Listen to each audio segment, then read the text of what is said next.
The movie begins with Ben, just a regular guy fixing up an apartment. He's patching a hole in the wall when, bam, it's back, wide open, like it never happened. The landlord swings by to check his work and drops this creepy little tidbit. Tons of people have tried to fill that hole before. It always returns. Folks even say a spirit lives in there. Ben's heart skips a beat. But the landlord just laughs. Total joke, right? Once he's gone, curiosity gets the better of Ben. He reaches in, something cold and strong, grabs his hand. He yanks it out in a panic, and a locket tumbles out with him. His skin's torn, bleeding, but he brushes it off. That locket? He keeps it. Later that night, his girlfriend Jenny stops by. He's still working, burning the midnight oil. He shows her the locket. Her eyes light up. She loves it, slips it right on. But then, something changes. Her face goes blank, like someone else is steering her body. She grabs a bottle, smashes it, and in one horrifying second, slashes her own throat. Ben's frozen. He screams, lunges to stop her, but it's too late. Blood everywhere. He bolts for the door, desperate for help. It slams shut, locks. The story leaps forward. Now we meet Kim. She's in the car with her parents, tension thick as fog. They're furious. She's moving in with her friend Izzy. To them, Izzy's trouble, a bad influence. Her mom lays it down, change your mind today or you're on your own forever. Kim's had enough. She storms out, slams the car door. Inside the building, Izzy's waiting with a big smile. They've got a place together, a fresh start. Both girls are buzzing with excitement. Heading up the stairs, they meet Luke, the building owner. He's off, kind of creepy. He looks at them and says, "So, you two are moving into room 203? They nod. He leads them in, shows them around. And here's the kicker. This whole building, it used to be a bank. And get this, the whole place is still half a bank, half apartment chaos.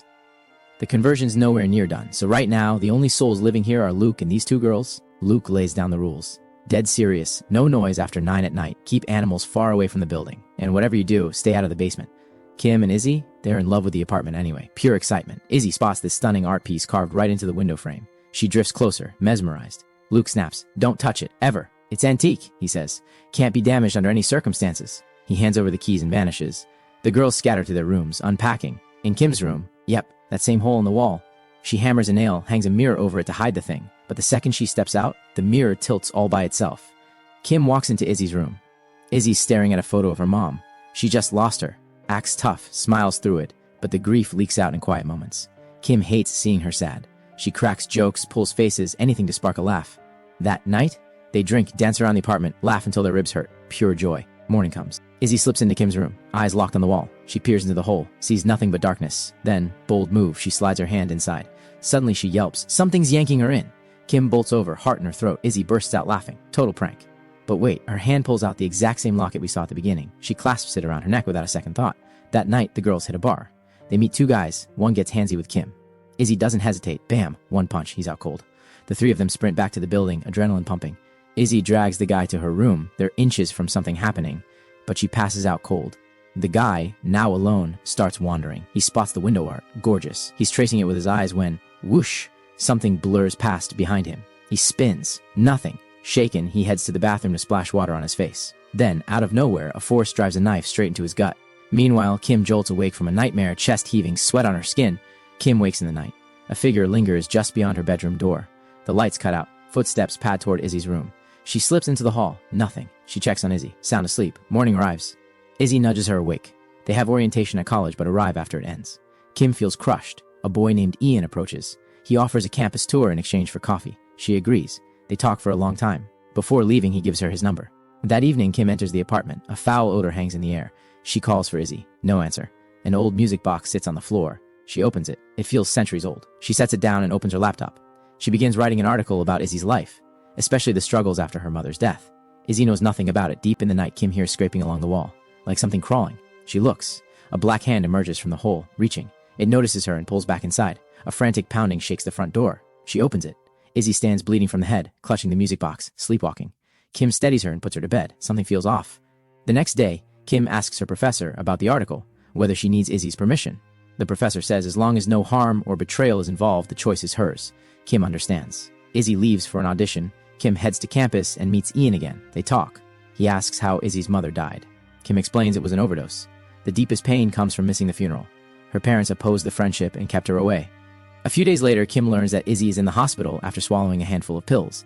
In that moment, Kim vows never to leave her friend alone again, to stand by her no matter what. Tears rise as she tells Ian, so he lifts her onto his bicycle and pedals through the quiet streets until her smile returns. She feels light with him, almost safe. That same night, while Kim talks on the phone, the mirror she nailed over the hole crashes to the floor. The glass splinters. The hole stares back, dark and patient. She has no idea what to do with it now. At midnight, the music box chimes awake. Kim pads into the living room. Izzy stands rigid by the window, eyes wide and empty, the locket glinting at her throat. Kim touches her shoulder. Izzy screams and bolts. She punches the elevator button for the basement. Kim races after her, heart hammering. Down in the cold concrete, Izzy clutches the music box like a lifeline. Kim snatches it, snaps it shut. Izzy shrieks again, lost in some trance. Kim cannot reach her. Morning light brings worry. Kim urges Izzy to see a doctor. Izzy shrugs. No insurance, no money. Kim aches with helplessness and turns to Ian. She mentions the music box, the apartment, everything. Ian says they need to dig into the building's past. Izzy brings him to the apartment. The door already hangs open. Inside, Luke stands by the window, staring at the carving as if it might speak. His gaze feels wrong. He says he only came to check the window's condition. Then, without blinking, he adds that he knows they went to the basement last night. He warned them. Never again. After he leaves, Ian photographs the symbols etched into the glass. Ancient, he says. The internet might explain them. They search and find an old article. A man murdered his wife in that very apartment. Another list appears. Tenants who moved into room 203 and simply vanished. Kim and Ian stare at the screen, chilled. Next morning, a parcel arrives for Kim. Izzy carries it to her room. A stench rolls out, thick and sour, leaking from the hole. On the desk lies the article Kim has been writing, about Izzy's grief, her mother, all of it. Izzy reads in silence. Hurt blooms across her face. Meanwhile, Ian tracks the window symbols to an old church. The designs there are perfect mirrors, reversed, like a negative image. Everything in the apartment is inverted. Across town, Kim meets a former janitor who once worked in their building.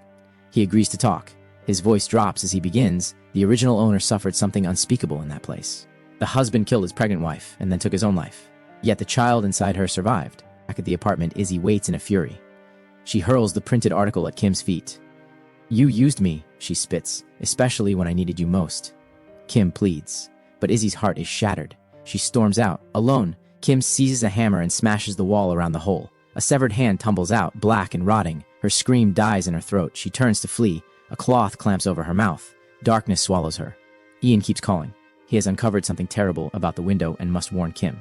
He pedals to the building. The door stands open. Inside, the severed hand lies on the floor. Before he can breathe, Izzy appears, eyes vacant, and lunges at him.